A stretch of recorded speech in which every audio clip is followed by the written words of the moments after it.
2005 est présentée la 911 type 997 qui connaîtra un grand succès auprès des puristes, celle-ci faisant table rase du passé. On pense à la fameuse 996 évidemment. Les ingénieurs ont cependant fait le choix de garder le même moteur, un flat 6 3 litres 6 dont la 996 phase 2 était équipée. La nouveauté sur la 997, une version S fait son apparition avec un mélodieux flat 6 3 litres 8. Aujourd'hui, nous essayons la jolie 997 Carrera phase 1 de Marine, un achat qui paraît idéal pour se lancer dans le monde Porsche. Elle nous en parle. Salut Marine. Salut Louis. Merci de nous accueillir à bord de ta Porsche 911. C'est une 997 phase 1. Ce modèle, c'est un modèle. D'ailleurs, c'est un modèle de quelle année? Celui-ci est de 2005. D'accord. Et alors, pourquoi est-ce que tu as fait le choix d'acheter cette Porsche? Alors quand je l'ai acheté, j'avais pas de projet d'achat très précis en tête, mais j'ai eu un gros coup de cœur sur sa couleur quand je l'ai vue. Et puis je l'ai aussi acheté pour son design parce que elle a quand même 16 ans cette voiture. Ouais. Et malgré ça, elle reste très moderne. Je trouve que ses lignes sont intemporelles et elle se démode pas du tout. Ouais, c'est clair. Et comment est-ce que ça s'appréhende cette voiture? Comment est-ce que ça se conduit? Est-ce que la première fois que tu l'as prise en main, tu as trouvé ça facile? Et puis dans un second temps, comment ça se passe quand tu veux l'emmener un peu fort? Est-ce que c'est une voiture qui est sécurisante? Alors oui, la prise en main a été assez simple, je trouve. Après, ce qui change quand même par rapport à une voiture standard, c'est que tout est assez rigide, les pédales sont dures, le volant est plus dur aussi. Il faut quand même faire attention dans les virages, notamment sur route mouillée. Ouais. C'est une voiture qui est quand même assez exigeante à conduire. Ça peut quand même assez rapidement partir en drift à cause du moteur en porte-à-faux arrière.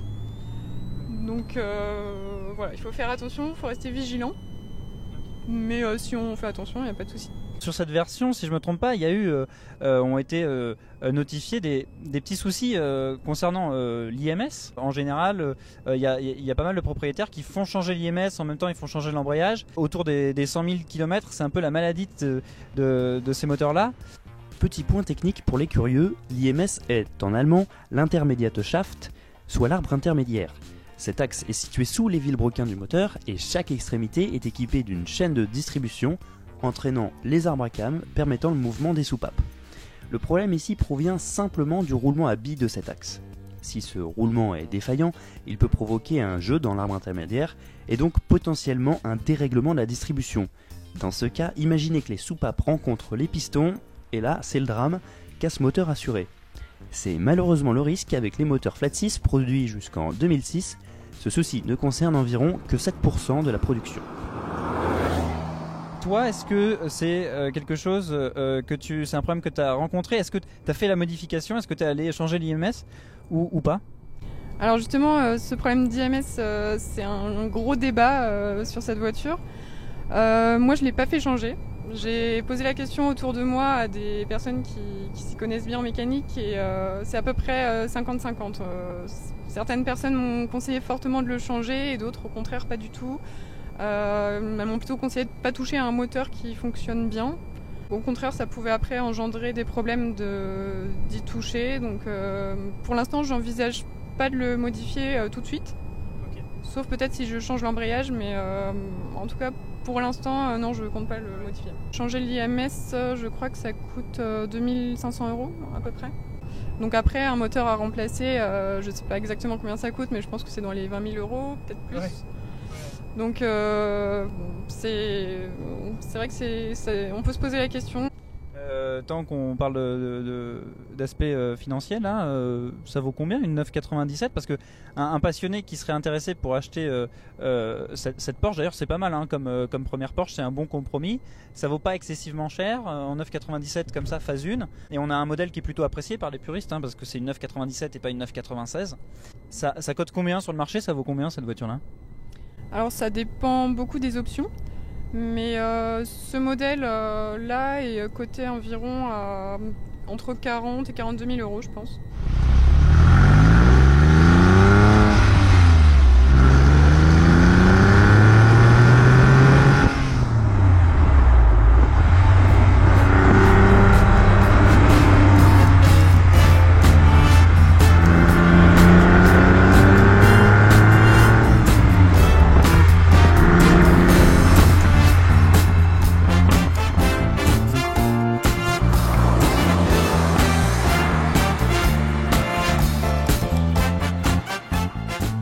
La facilité de conduite à vitesse raisonnable est assez sidérante, avec une direction très précise, un comportement routier très sain, sans surprise tout en ayant un bon confort et sans bruit parasite.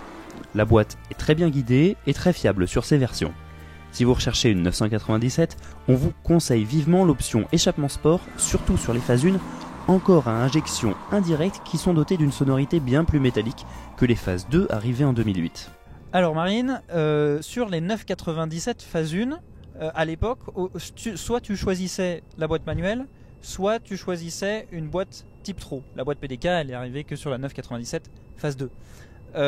Et toi, quand tu as acheté cette voiture, tu avais quand même un critère, c'était de ne pas prendre une boîte auto. Pourquoi ? Parce que sur ces modèles, justement, la boîte Tiptronic était réputée pour ne pas être des plus efficaces. Ouais. Et donc j'ai préféré opter pour la boîte Mecha qui est très agréable. Ça va, la commande de boîte est pas trop dure et avec l'embrayage, tout se passe bien. Tu arrives à bien trouver tes rapports sans aucun problème. Oui, alors c'est un petit peu plus embêtant dans les embouteillages par exemple, parce que là quand on doit faire première, deuxième sans arrêt, c'est un petit peu fatigant pour la jambe gauche, mais non, sinon ça se passe bien. Et puis ce qui ne me plaisait pas trop aussi sur la boîte Tiptronic, c'était les palettes au volant qui avaient été... Ah oui, c'était les poussoirs, non ? Oui, voilà, il fallait appuyer avec le pouce et rétrograder avec l'index derrière. Et ça, je trouvais ça un peu bizarre aussi. Oui, non, c'est sûr que c'était pas une des meilleures boîtes, mais bon, ne dénigrons pas trop cette boîte pour tous ceux qui possèdent des 900 à boîte type Tro. C'est très bien aussi, mais c'est juste complètement différent. Tu as une option qui est quand même incroyable, c'est l'essuie-glace arrière. Oui, c'est vrai, l'essuie-glace arrière, c'est assez rare sur ces modèles. Ouais. Et oui, je m'en sers un petit peu quand même, c'est pas indispensable. Bah écoute, merci Marine de nous avoir accueillis à bord de ta voiture. Et puis nous on se retrouve très très bientôt sur le Porschiste Pro pour de nouveaux essais.